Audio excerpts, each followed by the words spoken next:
Mi curiosidad me ha llevado a conocer y experimentar con diferentes profesionales de áreas como la investigación paranormal, la ufología e incluso la psiquiatría. Todo esto en busca de poder entender la naturaleza de nuestra propia existencia. Bienvenidos a conversar al umbral del misterio.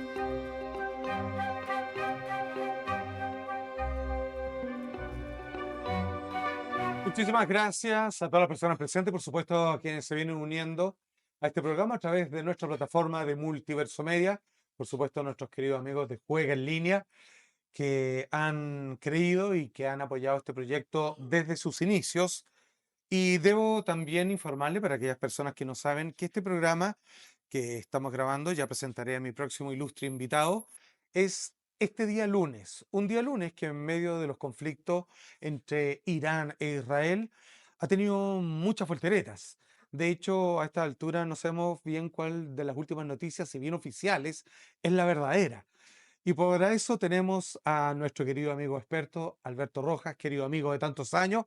¿Cómo decirlo? A ver, escritor, profesor, analista internacional, novelista también, tanto de ciencia ficción hermosa, de épica medieval, fantástica, y por supuesto también uno de los últimos libros que él acaba de escribir, parte obviamente de las cátedras que él da en la universidad donde trabaja, que es sobre este mundo que está actualmente en guerra y parece que hay más batallas convocándose más que nunca en la historia de la humanidad y queremos entender un poco este proceso. Ahora, ya que este programa se llama Umbral del Misterio, y sin forzarlo, entendiendo que estamos frente a un catedrático en materias de geopolítica, igual le vamos a preguntar sobre algunas profecías que se han hecho, no tanto para confirmar las capacidades de adivinación de los personajes, sino que a partir de lo que dicen, si te hace sentido o no respecto a quiénes podrían ser los próximos dueños del mundo, por plantearlo de alguna manera. Vamos a ir de inmediato a mi querido amigo Alberto Rojas, quien le pido un aplauso, por favor. Mira, o sea, este es un invitadazo. Mira, yo creo que es la persona más seria que vamos a tener en toda la temporada, por lejos de Umbral del Misterio. Así que agradecemos mucho su presencia. Muchas cosas han pasado entre que decidimos hacer este programa y que tú venías directo acá a encontrarnos para realizar la grabación. Y una de las primeras, bueno, juntos quisiera mostrar el libro de Alberto. Por favor, ahí tenga los deditos. Ahí está, vamos con la primera. Ahí está, Alberto Rojas Moscoso, Un mundo en guerra, los conflictos que amenazan la estabilidad internacional. Sin proponérselo, Alberto Rojas también se convirtió en una especie de vidente, digamos, de lo que ocurre actualmente en el mundo. Lamita, por favor, vamos a... Sí, por favor, si lo puede poner, querido. Vamos a ir a la siguiente imagen que tiene que ver con de Donald Trump. Vamos.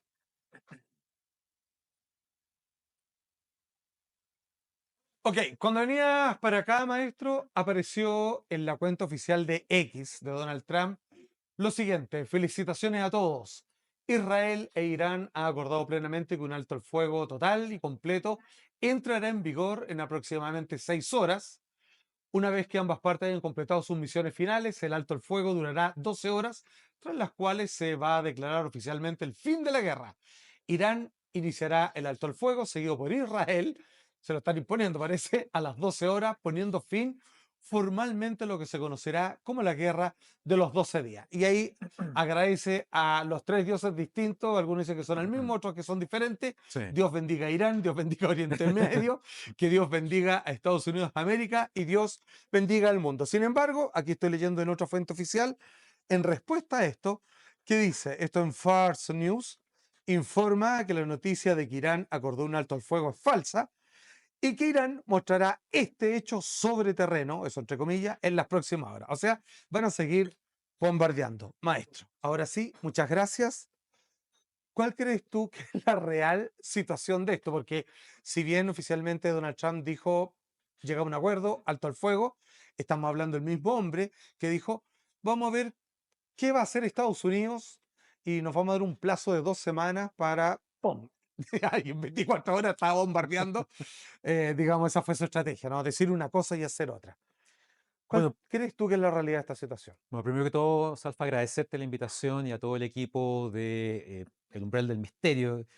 Em, lo cierto es que estamos viviendo en un momento sumamente complejo, desde hace ya bastantes años, un mundo particularmente violento, impredecible, los conflictos no surgen y se agotan, sino que se van sumando uno sobre el otro, Sí, y la sensación que hay es que además se pueden interconectar de manera no tan difícil, lo cual hace pensar en muchos aspectos que nos enfrentamos a un conflicto eh, con diferentes flancos, pero que al final puede ser uno solo.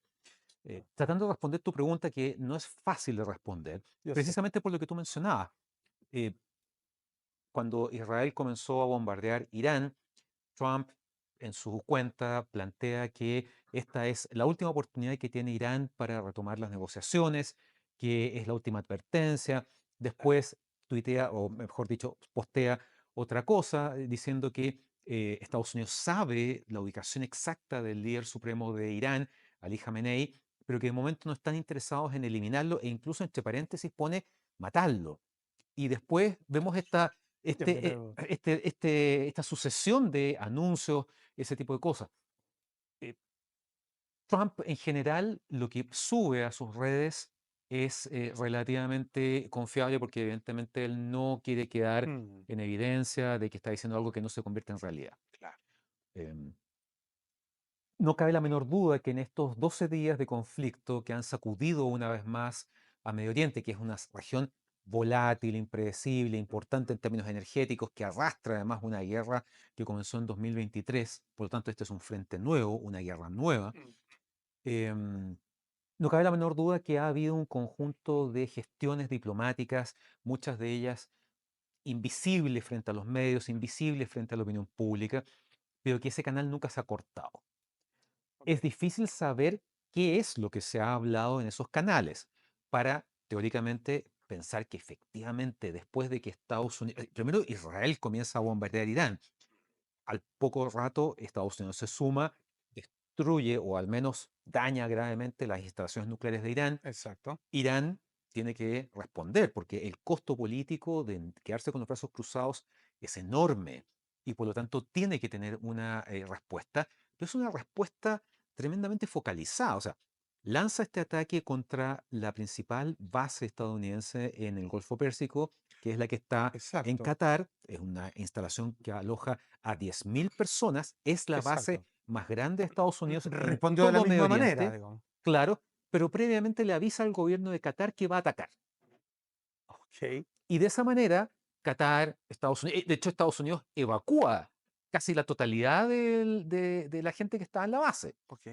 Y los misiles, que son 14, Irán podría haber lanzado muchos más, son interceptados y de algún modo su honor como potencia queda a salvo y pareciera que Por hasta ahí nomás supuesto, llega. parece un acto más civilizado, digamos, de avisar dónde va a ir a destruir algo para que no Exacto. haya, digamos, otros problemas colaterales de civiles o personas inocentes. Que dentro de todo no es tan extraño si uno piensa lo que pasó en abril y octubre del año pasado, que fueron las oportunidades en las que por primera vez Irán e Israel se atacaron mutuamente Ujú, utilizando misiles balísticos, misiles crucero, drones de guerra. Irán cuando atacó a Israel envió proyectiles y drones que se demoraron 9 horas en llegar. ok, Es decir, dieron un tiempo bastante amplio para preparar una defensa, una claramente. contraofensiva. ¿Te fijas? Entonces, la sensación es que aquí hay un golpe con el guante, ¿verdad? Uno Exacto. recoge el guante, lo da de vuelta y trata de dejarlo hasta ahí para que esto no escale. Ajá. Y esa es la sensación que hay en este minuto en términos de lo que está pasando en Medio Oriente, que puede tener también muchas otras consecuencias. Ya, tengo demasiadas preguntas, Alberto, Sí, porque la claro. verdad es que esto es de extrema complejidad, como tú bien decías al comienzo, de todos los países implicados detrás de la cortina, digamos. O sea, aquí hay llamadas telefónicas de Putin, está Kim Jong-un, Corea del Norte, diciendo le doy mi apoyo a Irán, Claro. que ahí me gustaría preguntarte, ¿eso es como un Mm. me subo a esta fiesta una vez más para figurar o es en serio, así como yo les presto bombas atómicas, si es que tiene realmente Corea del Norte? Eh, Aquí son personajes los que están haciéndose notar porque no quieren quedar fuera de esta fiesta que para algunos es un gran negocio Sí, como claro. imponer su signo de nación, o en Mm. serio. O sea, ¿importa lo que dice Norcorea en este caso? No, sin duda que es importante. Y a lo mejor es como el meme que hemos visto en estos días, de que a Claro, mí no me invitaron a la fiesta, exacto. ¿verdad? Em, Pero claro, yo soy el niño de las bombas claro, yo atómicas, soy el nadie me niño dice nada. terrible Claro. del sistema político internacional. Mira, aquí efectivamente aquí hay mucha gente, muchos actores que están interviniendo simultáneamente. O sea, por un lado hay que recordar, Irán es un enemigo acérrimo de Israel, lo ha Ujú, declarado abiertamente que busca la destrucción de Israel.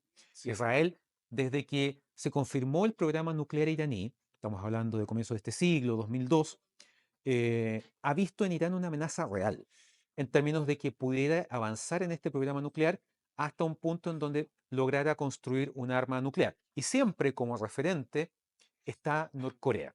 Norcorea es una potencia nuclear. Norcorea ha demostrado que lo es en 6 ensayos subterráneos de distinta intensidad, claro. y además combina esa capacidad para construir bombas nucleares con un programa de misiles balísticos de corto, mediano y largo Que alcance. tira por el mar de Japón a veces. Claro, Japón es de algún modo es como la zona de prueba muchas veces. Hemos visto que ha habido misiles norcoreanos que han caído en las aguas de Japón e incluso han cruzado de lado a lado el Sí. archipiélago, lo cual genera una alerta importante en un país como Japón que no tiene armas nucleares, que no es una potencia militar como la entendemos en ese contexto. Entonces, claro, aquí hay alianzas que uno ve que se están fortaleciendo o se están de algún modo instalando. Rusia, desde que comenzó la invasión a Ucrania, le compra armas a Irán, específicamente los drones de guerra con los cuales ataca a Ucrania. Ajá. Y al mismo tiempo hemos visto cómo Rusia ha ido construyendo un eje nuevo, diferente, incorporando a Norcorea. ¿De qué manera? Hemos visto que Kim fue a Rusia, después Putin fue a Norcorea, y en ese ir y venir se logra un acuerdo. Norcorea le entrega piezas de artillería y municiones a Rusia a cambio de tecnología rusa. Y además le envía 13.000 soldados norcoreanos a Rusia para que se sumen a las tropas rusas que están atacando a Ucrania. Entonces, si eso no es una internacionalización Sí, del claro. conflicto, porque por el otro lado, evidentemente está Estados Unidos y Europa y la OTAN apoyando a Ucrania, y también tenemos a Estados Unidos apoyando a Israel y la Unión Europea intentando llegar a algún tipo de mediación, algún tipo de acuerdo. Entonces, efectivamente, todos los que hablan aquí son importantes, todos tienen algún interés en Está este escenario. lo de la mediación me parece sí que ya casi una mentira en lo personal, digamos, como un mero espectador. Pero mira, Lama, por favor, vamos con lo que habla sobre Latinoamérica Donald Trump, porque te quiero preguntar sobre esto. Ya vamos a ir Dime. sobre lo que dicen los videntes y las predicciones sobre a dónde puede llegar a escalar estos conflictos y si efectivamente estamos hablando de una tercera guerra mundial o no, o si ya partió hace tiempo. Mira, esto salió, si no recuerdo el día de hoy, 23 de junio, claro. Estados Unidos pide a América Latina que elija de qué lado van a estar en conflicto de Irán. Y te lo pregunto en un momento bastante preocupante cuando el actual presidente de Chile, digamos, de cierta manera condena los ataques de Estados Unidos y hace algunos meses también se fue un poco contra Israel Ujú. por los ataques también que estaba haciendo, digamos, en la Franja de Gaza. Entonces, esto hay que tomarlo en serio y de ser así, Chile tiene que decir, oye, estamos con los griegos, estamos con Irán.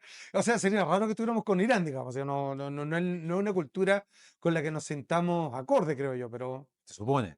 se supone, no sé, ya todo va para todos lados. Entonces, vamos todos tapados después ya. Sí. Ok. Claro. Mira, yo creo que el peor error que uno puede cometer en este tipo de temas es no tomar en serio a Donald Trump. Hay muchas cosas que él dice, hace, situaciones que parecieran jocosas o extrañas, ¿verdad? Pero Trump es el hombre más poderoso del mundo en este En instante. este momento, sí. Él preside a Estados Unidos, que tiene una capacidad de operación militar global, Mm, incluso espacial. claro. Entonces, en ese aspecto, claro, dice, las declaraciones del gobierno de Trump surgen en la antesala de la 55ª Asamblea General de la OEA. Mm, Es un mensaje. No hay que olvidar que en el fondo Trump tiene prioridades. Llegó a la Casa Blanca, volvió a la Casa Blanca, mejor dicho, en ujú, este segundo mandato con prioridades claras. China sigue siendo su principal preocupación como potencia rival en lo económico, en lo Sin lugar a político, dudas. en lo naval en el Asia-Pacífico.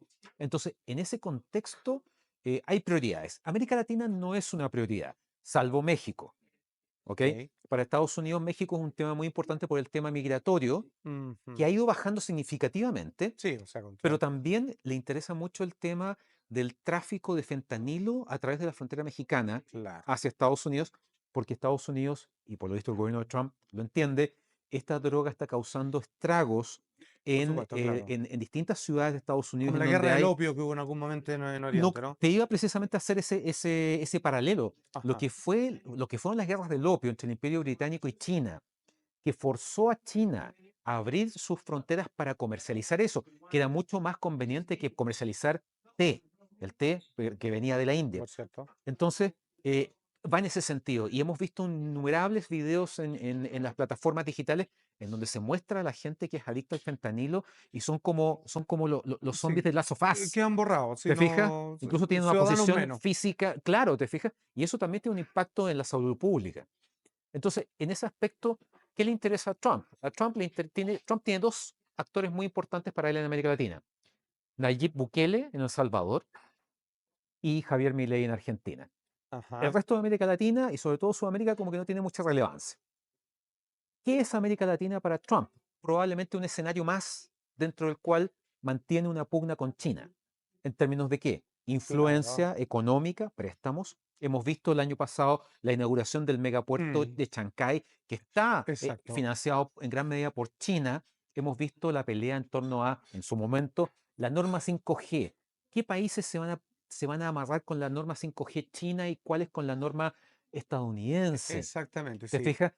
China está planteando un corredor terrestre que una el Atlántico con el Pacífico y que llegue a Perú. Entonces, eso para Chile también es muy importante, porque el impacto, por ejemplo, de Chancay va a ser muy fuerte en Valparaíso y en San Antonio. Por supuesto, claro. Lo ¿Te está fijas? convirtiendo en un superpuerto principal y quedamos completamente desplazados, digamos, no Claro, somos mucho, o sea, de algún modo, Chancay se convierte en el nuevo hub de exportación e importación hacia esta zona. exacto. ¿Te fijas? Entonces, América Latina tiene una importancia en función de eso, de la rivalidad que hay con China más que con otros actores. O sea, entendemos que en Latinoamérica para Donald Trump es no me importa tanto, excepto lo que China quizás quiera hacer con nosotros. Claro, Es o como, de qué manera o sea, China, quédense como están, pero no se achinen.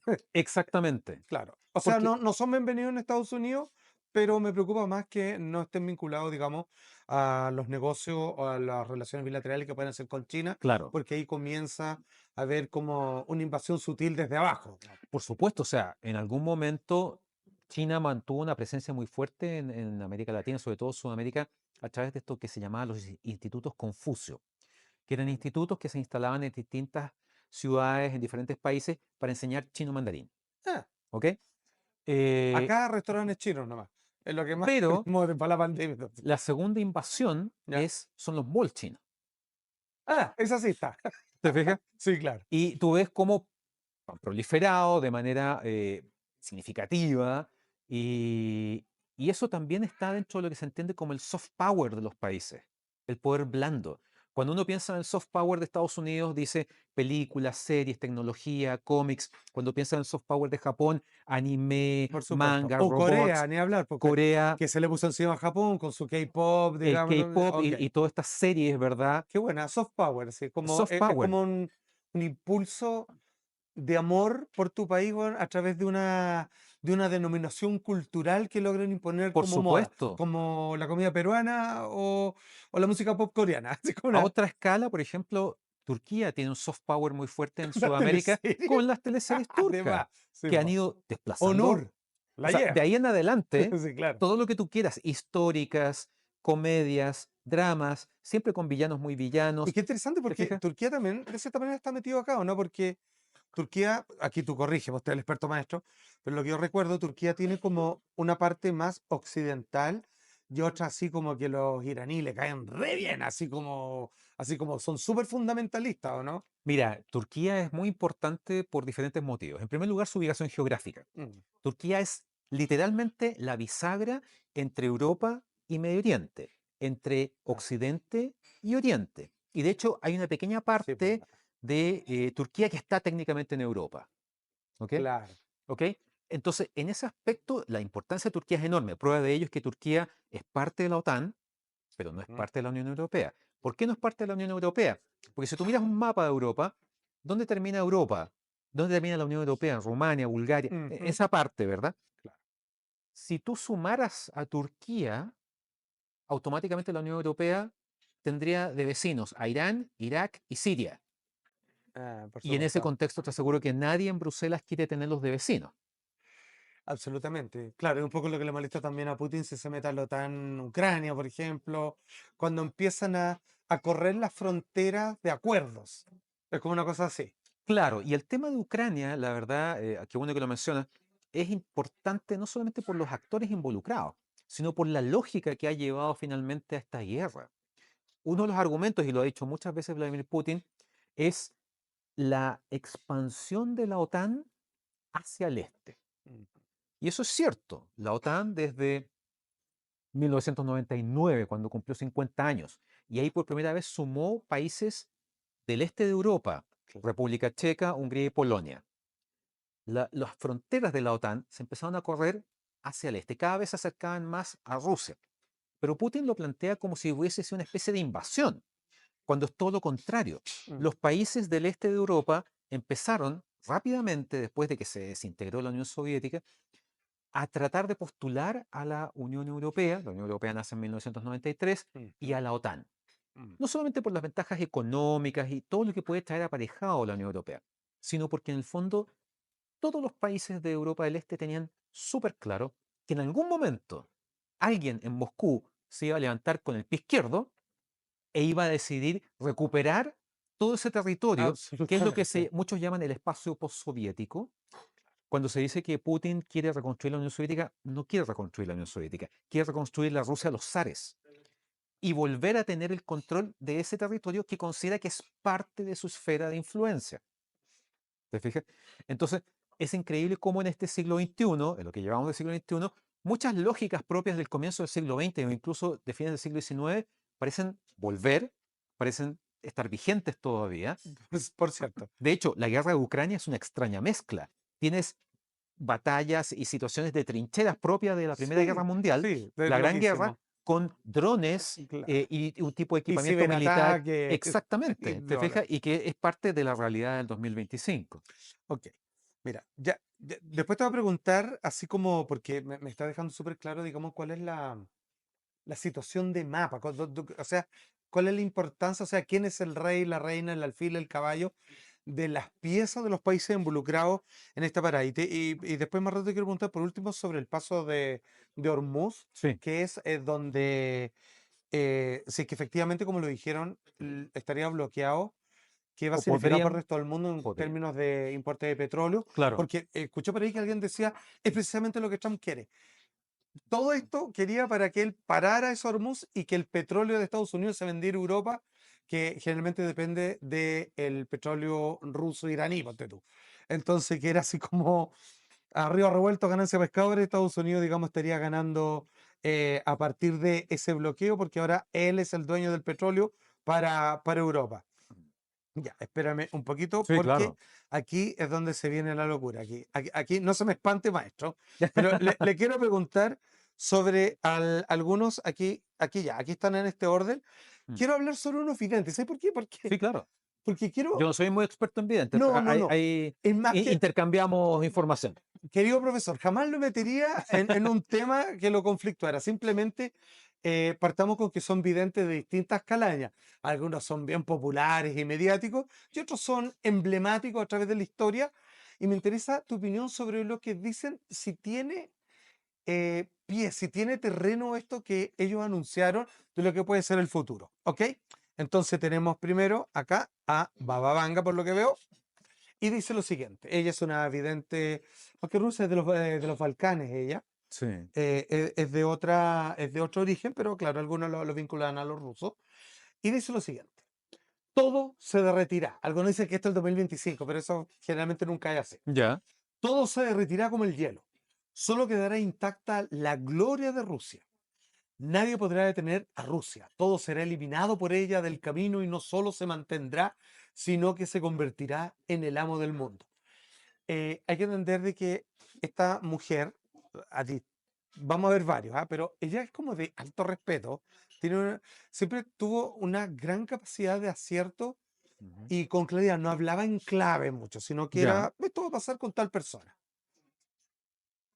Si nosotros hoy día el gran temor es China, ¿podría ser que en algún momento en realidad vuelva a ser Rusia el que dice, yo soy el que partí con Ucrania, pero en realidad tengo un plan a mayor escala y en cualquier momento con mis aliados me tomo todo, me adueño de la mitad de este mundo y voy por el siguiente? Mira, algunas cosas podrían calzar, otras quizá no tanto. A ver, Hay que considerar que Rusia, en términos de poder, a ver, Rusia es una potencia hoy, evidentemente, dentro del conjunto de las grandes potencias. Es miembro permanente del Consejo de Seguridad, es potencia nuclear, etcétera, todas esas mm, cosas. claro, Pero su economía se ha visto fuertemente afectada desde el inicio de la guerra. sí, Ya no le puede vender gas a la Unión Europea ni a otros claro, países, sí, y ese era un ingreso muy fuerte. Recordemos que una de las cosas que Putin hace a lo largo de estos 25 años que lleva en el poder es transformar a Rusia en un protagonista energético a exacto, nivel sí, global. Explota ese aspecto. Rusia, a nivel de aliados, ¿quiénes son los aliados de Rusia? China, China, Bielorrusia, que hasta cierto punto es como un Bielorrusia, país claro, títere de Rusia, eh, algunos regímenes en Medio Oriente, tienen algunas relaciones en América Latina con Cuba, con Nicaragua, etcétera. mm, Venezuela, sin duda. El punto es cómo Rusia construye un poder del siglo XXI. O mm, sea, por un lado, es una potencia nuclear y nadie se quiere meter con una potencia nuclear. mm, Pero China en obvio, ese aspecto es más poderosa que Rusia porque es la segunda economía del mundo. Rusia está mucho más abajo. claro. ¿Te fijas? Y al estar en guerra está más herido, digamos, tiene más Sin duda. marca. De hecho, Rusia ha empezado a depender cada vez más de China, no solamente por la exportación de hidrocarburos, Perdón, como que sino por... China, su gran estrategia es, si voy a estar en guerra algún día, voy a postergarlo lo máximo posible para que los demás se agarren primero y cuando estén todos débiles y me toque entrar, yo vengo nuevito, así como de paquete, así como... O sea, China, el desgaste de China en torno a la guerra en Ucrania ha sido mínimo. Ha tomado una posición muy estratégica, porque además China es tremendamente pragmática, y eso no es solamente propio de China, sino del mundo asiático, Mm, ¿verdad? Entonces, China, por ejemplo, nunca ha condenado la invasión a Ucrania y nunca ha apoyado las sanciones económicas contra Rusia. claro. Putin se ha reunido varias veces con Xi Jinping, públicamente han declarado su férrea relación de amistad, de apoyo entre las potencias. Entonces, y sobre todo porque en el fondo, más que una afinidad entre ellos, lo que tienen en común es una especie de enemigo rival Amigo, como, común que es claro. Estados Unidos. Y esa es la situación. Ahora, para China, tener un aliado débil, como podría ser Rusia, Mm, no tiene mucho interés. ¿Qué gana ahí? Obviamente un nivel de influencia mayor sobre Putin, en la medida que Rusia depende más de China. Pero Rusia tiene estrategias que son muy distintas a las que podemos ver muchas veces en Occidente. Ejemplo, en primer lugar, Rusia ha financiado a lo largo de muchos años a todos estos movimientos que en Europa se llaman euroescépticos, ultraderecha, ah, ultranacionalistas, y que han ido ganando no solamente visibilidad, sino presencia en los poderes. O sea, en 2017 vimos la llegada de AfD, Alternativa para Alemania, el ajá. primer partido de ultraderecha en el Bundestag. Hemos visto también lo que pasa, por ejemplo, en Francia con Marine Le Pen, que bueno, está en una situación complicada para postularse, pero es increíble si uno revisa el crecimiento de Marine Le Pen desde que toma el liderazgo del partido fundado por su padre hasta pelearle a Macron la segunda vuelta Exacto. presidencial. Ah, No ganó, pero fue un triunfo por lo claro, lejos que llevó a su asociación de ese tipo. claro, la influencia queda patente. Esperemos un poquito, Alberto, porque hay una cosa que dentro de las profecías sí es absolutamente cierta, y es que nosotros no existiríamos de no ser por juegos en línea.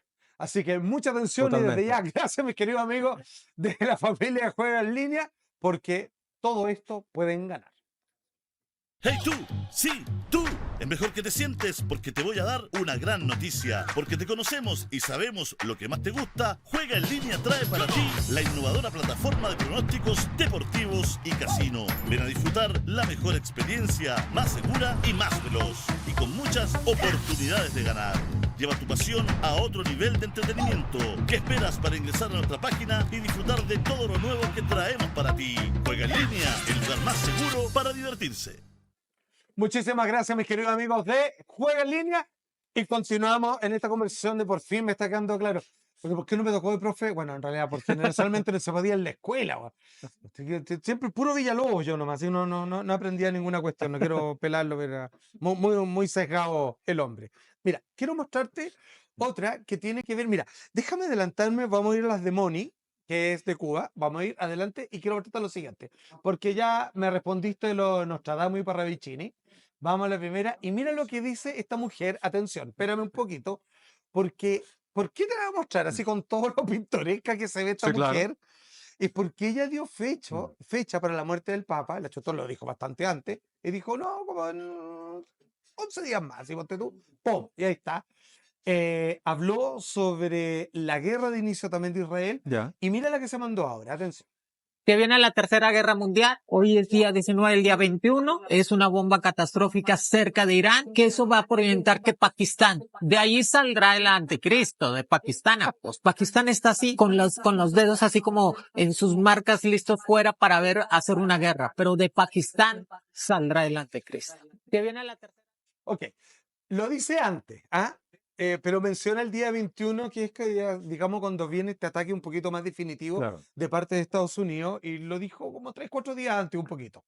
Rusia dice, mira, vuelvo a hablar de Rusia, parece que es como el país favorito de los videntes, aprovecharía la distracción con Irán e Israel para invadir Ucrania. Así, más todavía, se quedaría con Ucrania para negociar mejor en Medio Oriente. Rusia quiere menos frente abierto, es pura estrategia. Ya, esto explícalo. ¿Esto tiene sentido? Yo te diría que sí. ¿En serio? Ya. Sí. Pero solamente decirte que el video que vimos, cuando dice el 21 veo mis cartas, el 21 que fue cuando hubo el gran ataque, Claro. lo dijo antes, ¿ok? Ya, ¿qué pasa acá? ¿Qué pasa acá? Bueno, efectivamente, si uno, o sea, todos estos días hemos estado muy atentos a lo que ha pasado en Medio Oriente. Ujú. Y en el intertanto, en el frente de Ucrania, hemos visto cómo Rusia ha aumentado el número y la intensidad de sus ataques sobre Ucrania, específicamente sobre la capital, sobre Kiev. E intenta, de algún modo, destrabar la línea de batalla, digamos, ¿verdad?, que existe hasta el minuto. Hasta la fecha, Rusia le quitó a Ucrania prácticamente el 20% de su territorio. Y probablemente lo que busca, sobre todo en este momento, en donde aquí ya comenzó el invierno, en el hemisferio norte Claro. comenzó el verano. Exacto. Por lo tanto, las condiciones climáticas son mejores para avanzar para una ofensiva, ¿verdad? Ya sea por parte de Ucrania para recuperar el territorio invadido o para Rusia de tratar de capturar más territorio ucraniano con el objetivo de que cuando finalmente Trump, mediante, se llegue a algún tipo de situación en la cual haya que sentarse a negociar, se negocie sobre la base de los hechos consumados. Yo conquisté esto, no devuelvo nada. Yo llegué hasta aquí Claro. y redibujo los límites, los bordes de los Ok, países, Claro, o sea, no sigo tirando bombas, pero yo no me muevo hasta donde llegué. que es muy probable. Cuesta mucho pensar en que el día que se solucione la guerra en Ucrania, Rusia le devuelva todo ese territorio a Ucrania. Entonces, en ese aspecto, sí, no ha sido un distractor, pero ha concentrado la atención política, mediática, económica en Medio Oriente mientras Rusia ha continuado sus ataques sobre Ucrania. Mira lo que insiste ella, después dice, casi a continuación. Mi abuelita decía, bueno, ella es muy así como la jueza de, ya, siempre deja lo mejor para el último. Irán está guardando lo peor. Tiene 2 bombas atómicas escondidas y aún no han podido destruirlas. ¿Es esto posible? Ya sean compradas, construidas, lo que sea, digamos, pero que tenga bombas atómicas. Y si bien, como dijimos al comienzo del programa, siendo que si Trump está diciendo hay un alto oficial al fuego, Irán está diciendo no, eso es mentira y espérense porque ahora esto lo van a ver en terreno. Espérense estas 6 horas de paz que dice Trump. Miren cómo se van a venir. Mira, es preocupante. Decir un par de cosas. Desde el fin de la Guerra Fría, o mejor dicho, hasta el término de la Guerra Fría, eran muy pocos los países que tenían acceso a la tecnología para desarrollar armas nucleares. Si tú buscas en Internet vas a encontrar los planos de un arma nuclear. Te falta el uranio. Y claro, a lo mejor yo encuentro un yacimiento de uranio, pero necesito uranio purificado, el llamado uranio enriquecido. Claro. y no un 4 o 5%, que es lo que yo necesito para un reactor nuclear de uso civil para generar electricidad. Yo necesito uranio enriquecido al 90%. Bueno, ya. ¿Ah? Según Naciones Unidas, según Estados Unidos, Irán se había acercado ya al 60%. Y es por eso que ellos deciden, así como paremos la hora que podemos. Exactamente. Ahora, ella dice que tienen 2 bombas atómicas en su poder. No lo sabemos. No lo sabemos, pero me parece que aquí hay preguntas que son válidas ponerlas sobre la mesa. Alberto, si las tuvieran, ¿las van Sí. a ocupar? ¿Ahora es el momento para ocuparlas? ¿Y sobre qué? ¿Sobre Israel nada más? O sea, a ver, tú tienes 2 bombas atómicas versus 300 que tienen los otros. Si ocupas Israel una, tiene 80. mira, esto siempre, despéjame esta duda, profesor. Sí. Así, full alumno, yo realmente esto no lo he entendido. Si yo tengo 2 bombas atómicas, o tengo menos que mi enemigo, Ajá. si yo le tiro una, probablemente lo que pasa es que el otro me vuele del mapa para siempre y quede un hoyo en el planeta Tierra, porque si Mm. yo le tiro una a Israel, me van a tirar 20 y se acabó, irán para siempre. ¿Es la lógica o no es tan así? O sea, al punto de yo puedo tirar una bomba atómica y es tan delicado esto que con todas las ganas que tienen de tirarme bomba atómica a mí de vuelta, no lo van a hacer igual. Sí y no. ¿En qué Ah, sentido? En que efectivamente, si Irán tuviese una bomba nuclear y la usara en ya. contra de Israel, obviamente se expone a una represalia, eventualmente de características nucleares, de parte de Estados Unidos, por ejemplo. Ahora, Pero ahí ya es un efecto dominó que no tiene para dónde terminar, quizá, ¿o no? o sea, lo que pasa es que el uso de las armas nucleares, mira, Einstein en algún momento dice, yo no sé cómo hacer la tercera guerra nuclear, la tercera guerra mundial, pero la cuarta va a ser con palos y piedras. Esto no va a quedar ¿Qué quería nada decir? Que en el para fondo de la tercera guerra mundial, que se entiende como un conflicto nuclear en tiempos de la Guerra Fría entre Estados Unidos y la Unión Soviética, iba a arrasar el planeta completo. Y eso tenía mucha razón. En algún momento el arsenal llega prácticamente a 65.000 bombas nucleares entre Estados Unidos y la Unión Soviética. Sí, Hoy, absurdo. 2025, en el mundo en total hay cerca de 12.000, de las cuales el 90% son el arsenal estadounidense y ruso, y el resto, la chimuchina, digamos, es China, Norcorea, Israel, Pakistán, India. ¿Te fijas? Ok. En ese contexto, las armas, ¿por qué nunca hubo una guerra nuclear durante la Guerra Fría?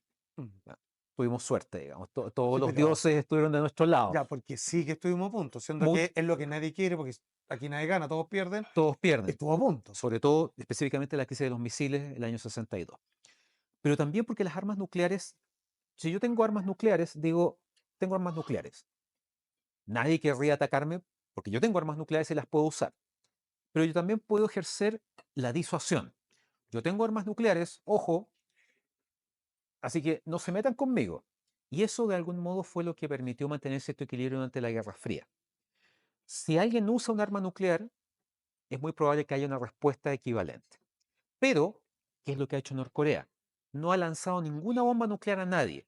Ha hecho pruebas nucleares y con eso le ha demostrado al mundo que tiene armas y la capacidad de Ok. producir armas Es nucleares. para no dejar dudas nomás. Si Irán, por ejemplo, detonara una bomba nuclear dentro de su territorio como una prueba, eso cambiaría completamente su perfil como país. Claro. Ahora, si efectivamente tiene 2 nomás, no va a botar una a la basura, o sea, la va a ocupar, Pero yo no creo. sabemos cuántas tiene. Y efectivamente, Ah, si uno ve lo que fue el ataque estadounidense, ¿por qué Estados Unidos se mete?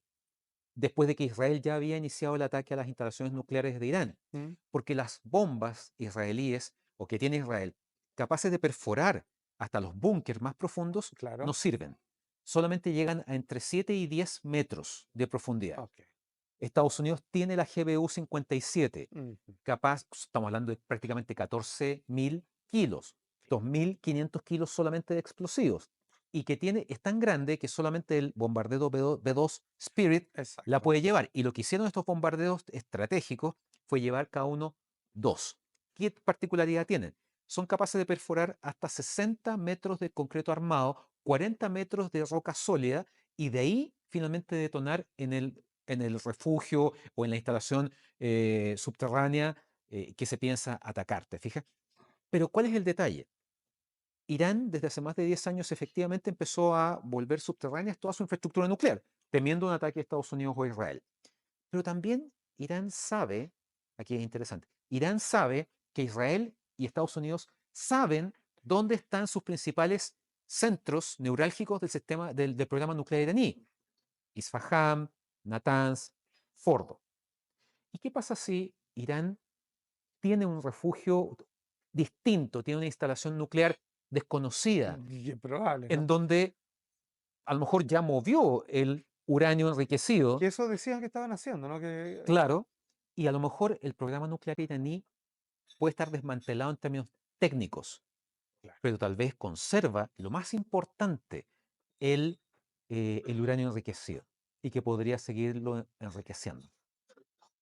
ya está complejo. Maestro, mira a lo que va a pasar ahora. Ato Salomé, atención con lo siguiente, porque esto va de la mano con algo que dijo Bill Gates. Vamos una y después con la otra. Ya, él le llaman así como el Nostradamus viviente, una cosa así. Mira, no te lo mostraría si no hubieran tenido algún acierto Acierto, claro. importante o varios de ellos en los últimos tiempos, solo por eso.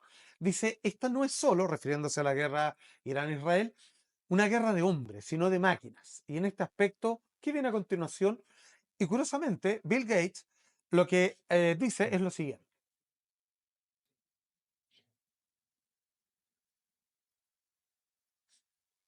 Los conflictos globales ya no se libran únicamente con soldados ni explosivos. Todo lo dijo ayer. El próximo gran enfrentamiento internacional podría producirse en el ciberespacio, con armas invisibles y algoritmos inteligentes como protagonistas. ¿Hay otra guerra que no vemos Sí. acá? Hay una guerra así, pero de hackeo, de cortes de luz. Chile parece que estuviera en guerra, se corta luz apenas llueve, weón. No sé, parece campamento más que país, pero bueno. Pero a Chile le han hackeado cuentas bancarias. Uy, de veras, habrá que se filtraron, la otra vez me metí y me decían, sí, su cuenta ha sido Sí, hackeada. y después de mucho Cambia la investigar, hace contraseña. algunos años se concluyó que eran hackers norcoreanos, que van Norcorea. sacando un poquito de cada país, países lejanos, y se hacen su fondo común, digamos. No hay que olvidar que en el fondo la economía norcoreana depende de China. El 80% de sus exportaciones va a China Claro. y el 80% de sus importaciones viene de China. Entonces, No, por alguna parte hay que sacar dinero. total. Bueno, me parece que ambas declaraciones dialogan en la medida que efectivamente hoy estamos en un escenario en donde guerras como la Segunda Guerra Mundial, de gran cantidad de soldados, ¿verdad? El desembarco en Normandía, grandes batallas, incluso la guerra de Vietnam, larga, desgastadora, ya no son modelos que podamos aplicar. O sea, partamos de la base de que ya no existen las guerras en las que los países se declaran la guerra. Las guerras comienzan, simplemente. Y al mismo tiempo hemos ido avanzando hacia un escenario en el cual hay más campos de batalla de los que se pensaba. Mm, Campos de batalla terrestres, aéreos, navales. Hoy día hay dos más. Está el espacio, propiamente tal, claro. y está el ciberespacio. Y el ciberespacio, por cierto. Y en ese aspecto hay países, Estados Unidos, China, Rusia, Norcorea, Irán, Israel probablemente. O sea, hoy día no hay un país importante que no tenga una fuerza militar en el ciberespacio, para decirlo en esos términos. Pero de hecho en el ciberespacio es donde aniquiláis inmediatamente como todo el sistema de diálogo que hay dentro de la ciudadanía. O Claro, sea, no atacáis a una de las fuerzas fácticas, sino que matáis todo el funcionamiento civil de una. claro. O sea, no hay tránsito de compraventa, banco, no sé cuánta plata tengo, se acabó todo. O sea, es más heavy, digamos, porque es Sí. como reconstruir de nuevo algo que solo estaba sostenido en la virtualidad, digamos. Y eso lo demostró esta serie de la plataforma que comienza con N, que Sí, de el día veras. cero. Sí, es Día verdad. cero comienza con un hackeo que dura un minuto Sí, es y peor que. desarma a Estados Unidos. Y eso es real. O sea, no te quepa la menor duda de que en las guerras que estamos viendo, antes de un bombardeo o un ataque, qué sé yo, hay todo un conjunto de batallas en el ciberespacio en tiempo real que buscan precisamente anular a tu contrincante, tu enemigo, tu amenaza. Lo que dices tú tiene mucho sentido. Pensemos en que hay un hackeo a Chile Ujú. en términos reales y nos quedamos sin internet. Sin internet no hay comunicaciones, no hay redes sociales. Claro, no los hay, no, no hay bancos, YouTube. los sistemas de salud, con que tenéis las horas, o Exactamente. sea, claro. ¿Te fijas? Incluso ya, Internet, pero un hackeo que te apague el país en términos eléctricos. No hay semáforos, no hay Claro. metro, no Claro. hay como hay puertas que se abren con sistemas Sí, claro, eléctricos. es una bomba silenciosa, pero a nivel país. Exactamente. Eso es la ciberguerra, que es muy distinto a la ciberseguridad. La ciberseguridad pasa porque tú vayas cambiando tus claves en el banco, que no Mm, le pongas tu cumpleaños, las empresas que se dotan de firewalls como para poder claro, evitar esta cosa de que te roban archivos y después te piden rescate. exacto. Pero si ¿Te se fijas? caen las plataformas que apañan todas estas cosas, se acabó todo, Exacto, ¿te digamos. fijas? Pero la ciberguerra es otra cosa. La ciberguerra no solamente, y la ciberguerra también se conecta con este concepto de la guerra híbrida. Las ¿Ya? guerras ya no son solamente en campos de batalla con soldados. Ajá. ¿Te fijas? Hay desinformación, hay hackeo, Claro, ya. todo es un mundo completo. O sea, de hecho, el concepto de la guerra híbrida es un concepto que cada vez va creciendo más porque cada vez va agregando más cosas. Mm. Si tú piensas en la ciberguerra específicamente, ¿cuáles son los principales objetivos? Neutralizar la capacidad de tu enemigo de reaccionar. Cortas Es, comunicaciones, ajá. dejas ciegos a los satélites de vigilancia. Entonces no pueden ver lo que está pasando en el mar, en el Es aire. verdad. ¿Te fijas? De hecho, con las bombas estas que ingresan bajo tierra que mandó Trump, lo hizo mandando algunos aviones por Occidente y otro por el otro lado del Claro, mundo para distraer aterrizando en otras partes. exactamente. Y lo hizo, puede parecer una broma, ¿no? Pero él diciendo, mandando en su cuenta oficial de Twitter, donde los primeros mandatarios dicen, ah, ya no va a hacer nada en 2 semanas, ¡pa! Y en 24 horas te está Claro, bombardeando, es como, o sea, caíste, digamos. exactamente. O O sea, sea, hay mucho es parte de la del batalla. manejo de información y eso viene, mira, en la Primera Guerra del Golfo, O los cuando... propios nazis, ¿no? Que usaban a Goebbels, digamos, Sí, para hacer todo tipo de propaganda política, usaban hasta Nostradamus, así como, claro, una cosa es desinformación, ¿te fijas?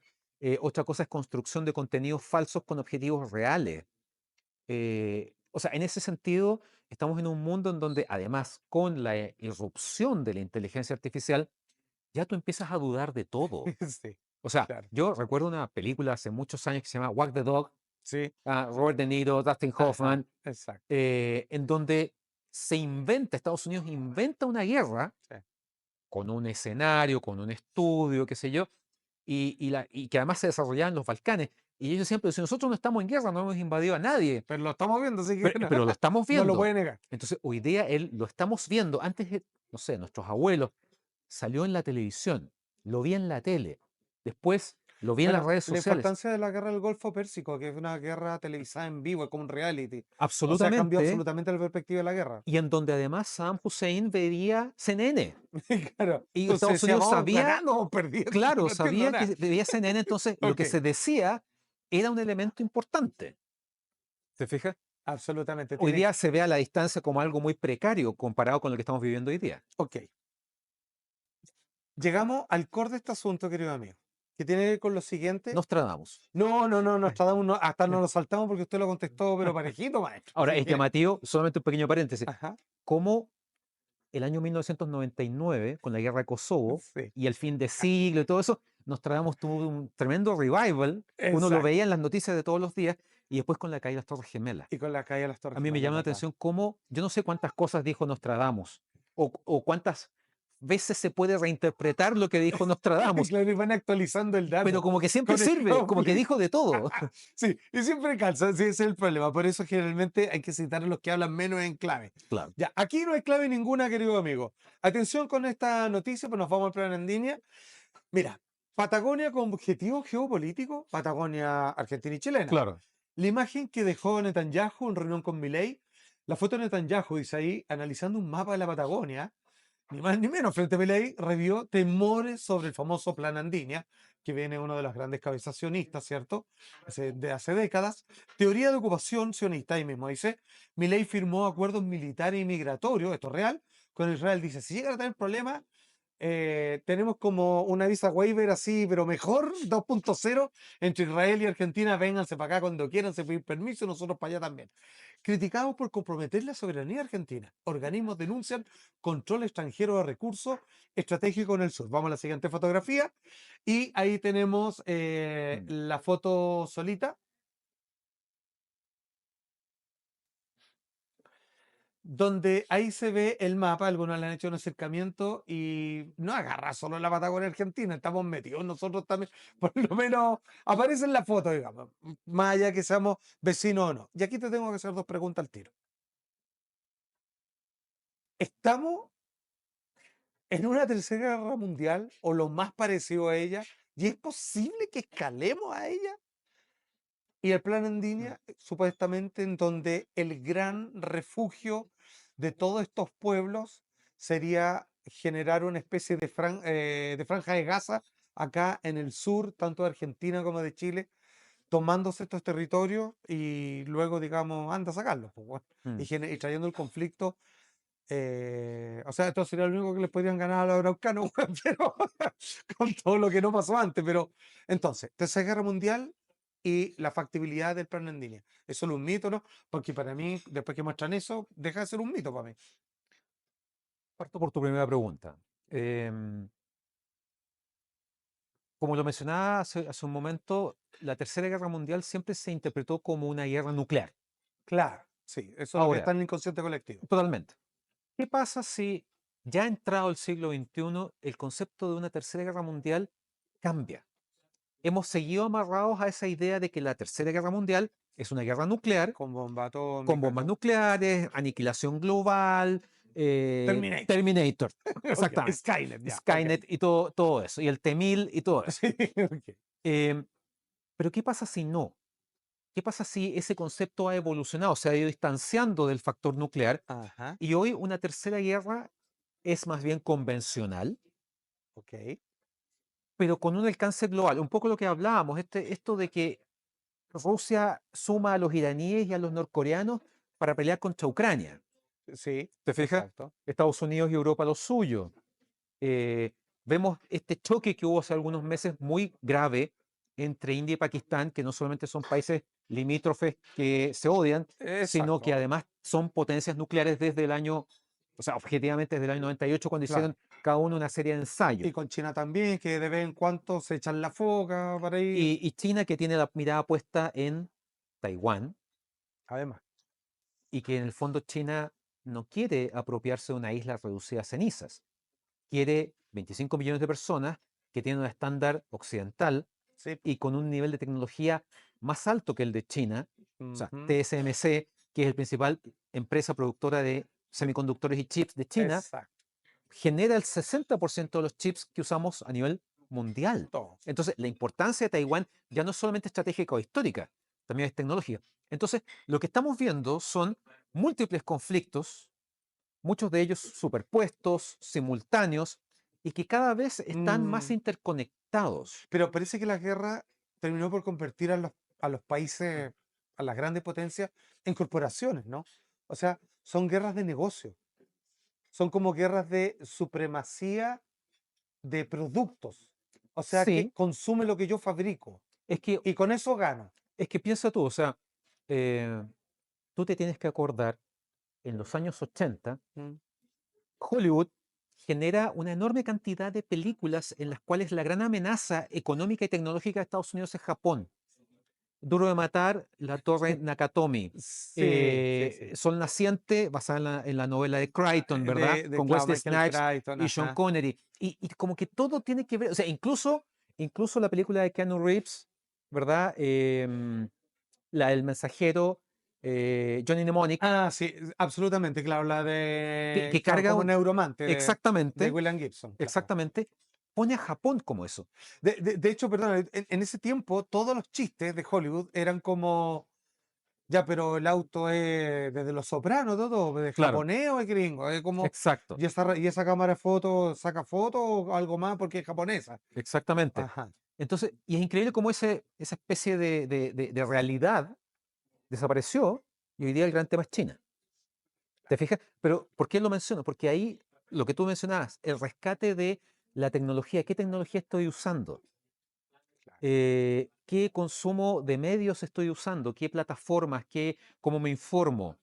Eh, Todo ese tipo de cosas son parte de las guerras comerciales. Hay un muy buen libro que se llama Las guerras de los chips, en donde habla Ajá. precisamente sobre eso.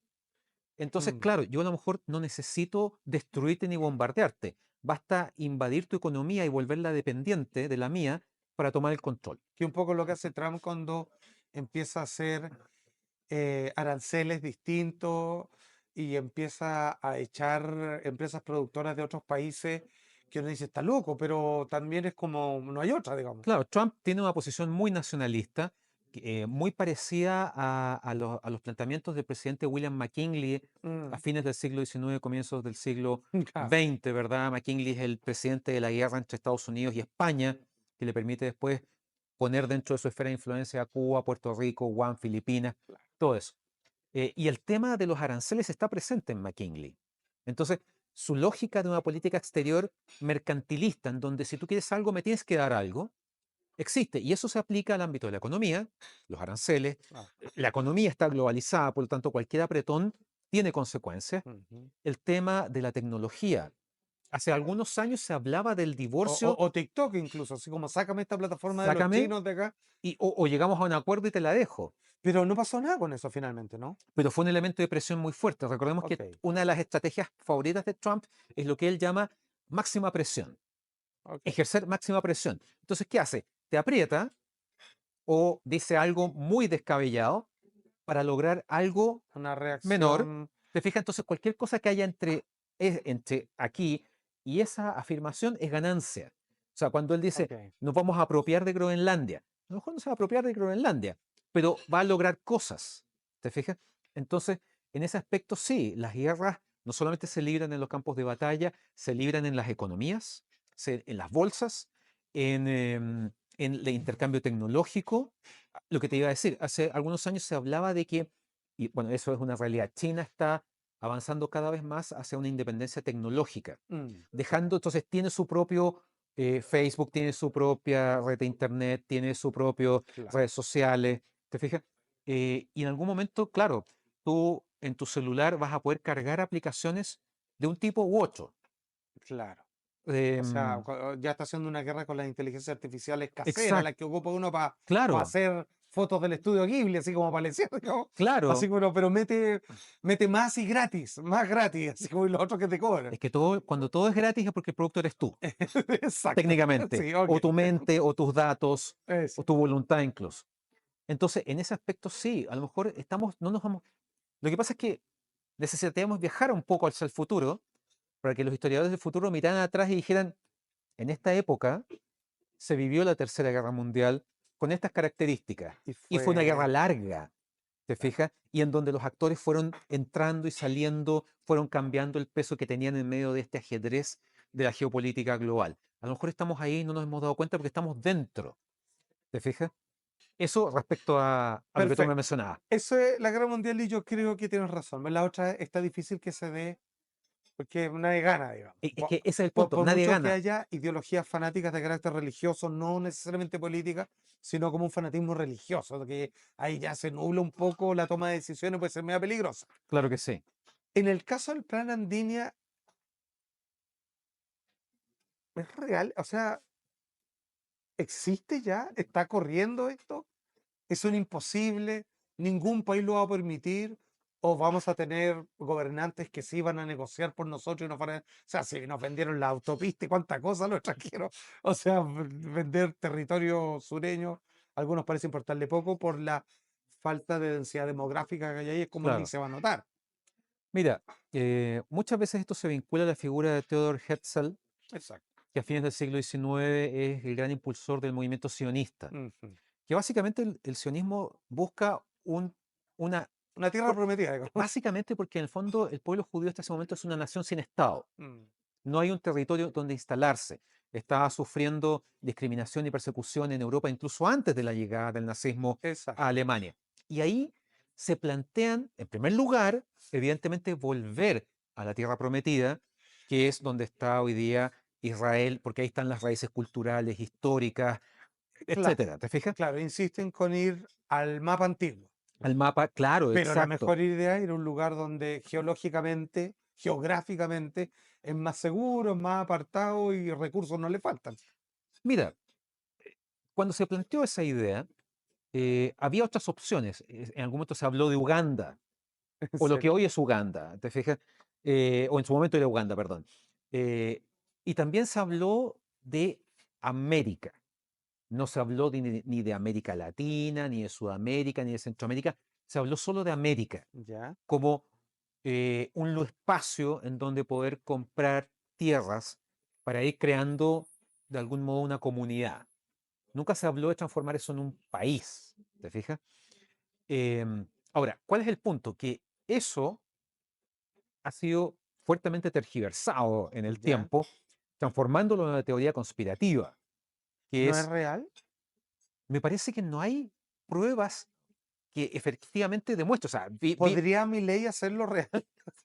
Milei tiene una relación muy estrecha con el gobierno de Benjamín Obviamente. Netanyahu, tiene una relación estrecha con Israel, de hecho se habla que él va a ser el siguiente país que mueva su embajada desde Tel Aviv a Jerusalén. Estados Unidos lo hizo durante el primer gobierno de Trump. Ahora, si por ejemplo el pueblo de Israel se viniera a toda la Patagonia, sería una buena idea, me parece a mí, ¿o no? O sea, como estrategia, ¿o no? Mira, si uno mira lo que es Israel hoy día, o sea, yo parto de la base de que ningún israelí se va a querer ir de Israel, Ajá. porque es el país por el cual han luchado durante generaciones Sí, y además tienen un vínculo religioso legítimo, y que es muy no es de la boca para fuerte, afuera. no, y que es muy, Claro. muy fuerte. Ahí están las raíces culturales, históricas, el Muro de los Lamentos es lo último que queda del segundo templo, ¿verdad? Que fue destruido por los Claro, de romanos el Salomón. año 70 después de Cristo Mm, y que ahí inicia la diáspora, la expulsión del pueblo judío de ese territorio. claro. ¿Te fijas? Entonces lo veo poco probable. Ahora, Israel, dejando de lado lo político, Mm, es un país de startups increíble. claro. Y en ese aspecto, claro, si tú pensaras que puedes venir acá a instalarse y crear una especie de Israel 2, probablemente sería muy próspero y nosotros como vecinos quizás hasta nos veríamos beneficiados. No lo sé, eso de algún Ajá. modo es entrar O en el sea, ámbito, no, claro, es que no hay vecinos belicosos para ellos acá, claro, digamos. ¿te fijas? Israel, o sea, perdón, Argentina tiene una población judía de aproximadamente 250.000 personas. Aquí en Chile hay una población muy importante en términos palestinos, también en términos judíos. Pero yo creo que el Claro. plan Andinia es una idea que fue cobrando fuerza, sobre todo en los años 40, 50. El plan Andinia cobró mucha fuerza durante el gobierno de Juan Domingo Perón en Argentina. Ajá. ¿Ah? Y ahí yo creo que estamos frente a otra cosa. El plan Andinia yo no lo veo por ninguna parte, pero la construcción del Cuarto Reich sí, porque en el fondo, después de la Segunda Guerra Mundial y a través de Argentina, Sudamérica se llenó de jerarcas nazis. O sea, está Walter Rauf en Chile, Klaus Sí. Barbie en Bolivia, No, sí. Mengele entra por Argentina, A Brasil. finalmente llega a Brasil, Mm, Eichmann se queda en Argentina, es secuestrado finalmente por el Mossad y llevado a Israel donde es juzgado. Entonces, y hay todo un tema aquí, los submarinos nazis que llegaban a las costas de Sudamérica y no solamente de Argentina, también de Chile. Y yo creo que eso, como teoría conspirativa, tiene más más, carne, es más más argumentos asidero. que el plan Andini, de todas maneras. Ok, mira, pese a todo lo que hablamos, creo que hoy día voy a dormir un poco mejor que ayer, querido Alberto, de Ojalá que verdad. sí. Sí, me aclaraste muchas dudas, querido profesor. La verdad es que vivo en un mundo un poco más real, con los pies en la tierra respecto a todas las cosas que uno escucha. Y dado la incertidumbre igual, simplemente a esperar más allá de lo que los grandes gobernantes digan, porque en los últimos días han dicho una cosa y han hecho absolutamente lo contrario. Así es. Señor Alberto, te quiero agradecer, por favor, te No, vamos a gracias a seguir, ti. no, invitando esta vez por la literatura que has escrito, tremenda y exquisita, pero eso será en otros programas. Así que muchas gracias, le pido un fuerte aplauso a mi querido amigo, Muchas gracias a Alberto ti. Rojo, profesor, Muy amable. Gracias. Belianos y Numino.